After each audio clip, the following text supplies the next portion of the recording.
Skipping or badly performing gears are a terrible thing to have. The game of gear roulette, when you shift a lever and hoping the chain goes onto the correct sprocket, can be a frustrating thing. So let's solve those gearing problems.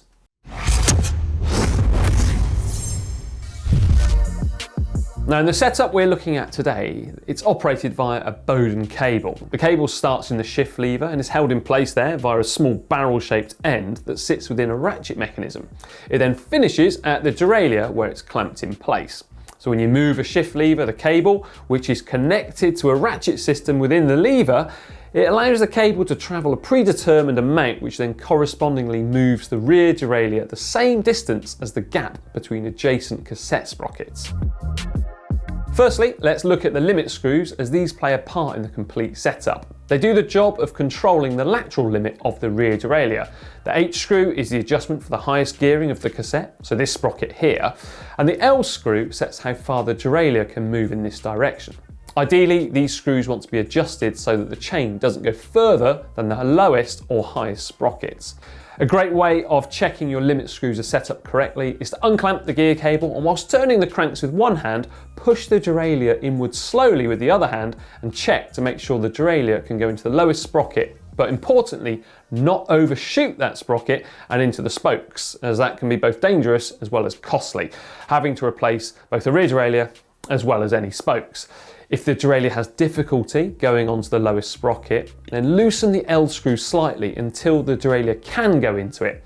You want to have it so the upper pulley wheel of the rear derailleur is directly beneath the sprocket. And on the flip side, if you don't touch the rear derailleur and allow it to find its way into the highest gear, have a look from behind and see where the upper pulley wheel is. Too far to the right of the highest sprocket when you look at it from behind, you'll need to gently screw the H screw in to bring it back directly underneath the sprocket. And if the upper pulley is too far to the left of the sprocket, then slowly unscrew that H screw. It's important here to not tighten or untighten these screws too much, as they don't need massive amounts of adjustment to actually move the derailleur. Okay, now those limits are set, gently pull on the gear cable and ensure that your gear lever thinks that you are in the highest gear. So click the lever all the way in. We're now going to turn the barrel adjuster on the rear derailleur all the way in to the rear derailleur. Then undo it between 1.5 or 2 turns. Then pull the cable through the clamp and make sure it has some tension behind it, but not a crazy high amount, but also not too loose. And then tighten it in place. Give the pedals a spin, it should stay in the highest sprocket. If it's moving on to an easier one, then undo the clamp and make sure there is less tension on the cable. Happy? Okay, then let's start turning the pedals again, and at the same time change into a lower or easier gear, and you'll notice that the derailleur is moving inwards slightly.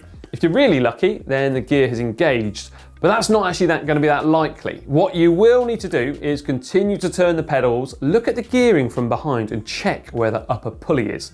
If it's not quite engaging with the next sprocket, then turn the barrel adjuster outwards, therefore applying more tension onto the cable until it does engage and go into place. And importantly, no rattly sounds.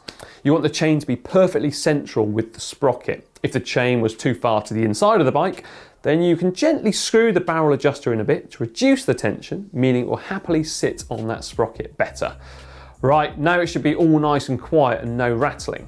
Then simply go through the gears and make sure they're working as they should. One click, one gear change. Now there are, of course, a couple of other things that can affect the gear indexing.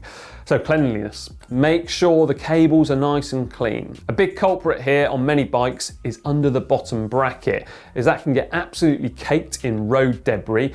And also have a look to make sure the cables are not kinked in any way, as well as misrouted. This can create big problems. An out of line mech hanger, that can be a real pain, as can a worn out drivetrain. And finally, if all of this isn't solving it, think about changing your actual cables, because fresh inner and outer cables can make the world of difference.